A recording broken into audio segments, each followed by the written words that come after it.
All right, so the Supreme Court in Los Angeles just gave ICE more power. Ethnicity, language, and workplace can now be used as factors for suspicion. That racial profiling that's from the past is now back. And they can use that to now target people, those who may look like, hey, these are illegal immigrants. Speaking of that, in Georgia, there was a Hyundai raid. ICE carried out the largest single site raid in U.S. history. 475 workers detained, many of them immigrants, doing tough, low pay factory jobs. So I heard that I was going through kind of looking at some videos before I made this video. And one of the videos that I saw had claimed that the workers were making $70,000. But this is misinformation because a lot of these reactionary channels or voices are saying that this was $70,000 that they were making per year, but the reality is closer to $17 an hour, $35,000 a year, with benefits. If you add the benefits into it, more so 58,000. But they weren't making $70,000 take home. That narrative is misleading, and it kind of stokes resentment among a lot of people who are so-called patriotic about American jobs. And what's a contradiction is that the same people who are cheering these deportations on wouldn't take those type of jobs that the immigrants were working, whether it's a 12-hour assembly line shift or wherever they're going, right? Most wouldn't touch that type of grind because they're like, hell no, this is work. This work is beneath me. I'm not accepting this. So another thing is, a lot of people are bringing up the fact that why are there so many black people who are so-called, I guess, Democrat or left-leaning that are caping for Latinos, because Latinos have a lot of anti-black racism. Many of them within their own community do not mess with black people, and there's anti-black racism. So my answer to that is yes, anti-black racism does exist in some of these Latino communities. It's true. But like using that as an excuse to celebrate when ICE raids and all of these things going on, it tears families apart. It really benefits nobody.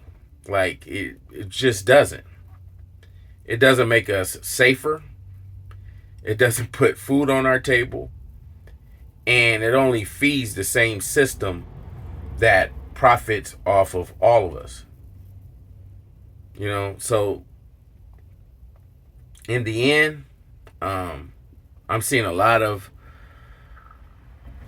content about this, and it's easy to make. I can come up here and I can just kind of spew some of the same stuff that these channels are putting out, but the profiling, the deportations, the raids,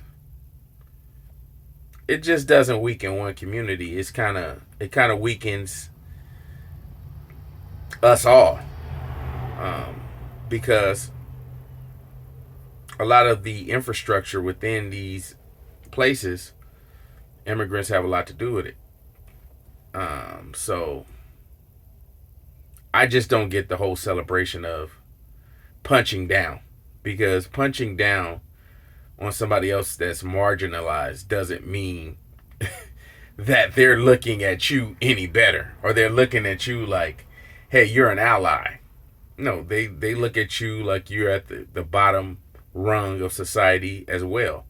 So that's a problem that I have specifically with a lot of us black people or black Americans. We're kind of taking this pride in watching these immigrants suffer and lose their job. Now think about it. These people who, let's just say, are these people who are going through this, not only are they going through that, you got Trump actively fighting the whole naturalized citizen stuff, right? You got him he's going in, man. He's nonstop. Hold on.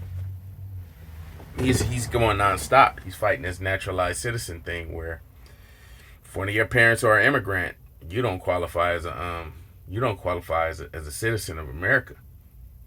And also,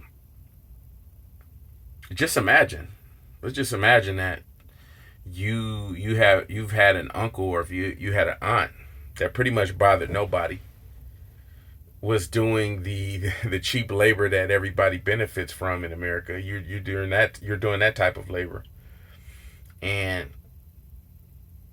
your uncle or somebody that's doing this type of cheap labor gets deported, working at a car wash or working at a Home Depot, and you go to work the next day almost traumatized because it's like, damn, it's a likelihood, especially with these I believe, what was that, the Lakey I forget what the exact name is, but revoking bonds, making it much difficult for you being a legal immigrant to get bonds. It's just more obstacles that you have to face. You know, your family's going through hell, and you look around and almost everybody else is just kind of like, oh well. They don't give a damn. They're talking about, hey, did you see the Bills versus Ravens game? Did you see that comeback? They're at the water cooler talking about the VMAs, or what Summer Walker did, or what this celebrity did. And that's like psychological violence. That's like psychological violence, because you start to realize that people are just okay with this stuff happening, and it's absolutely terrible. So at the end of the day, cheering other marginalized groups,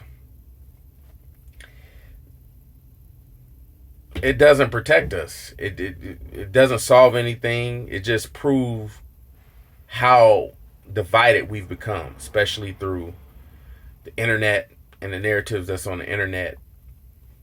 And this dysfunction ultimately benefits those that shouldn't be benefiting from this at all. So that's my video, and I'm out.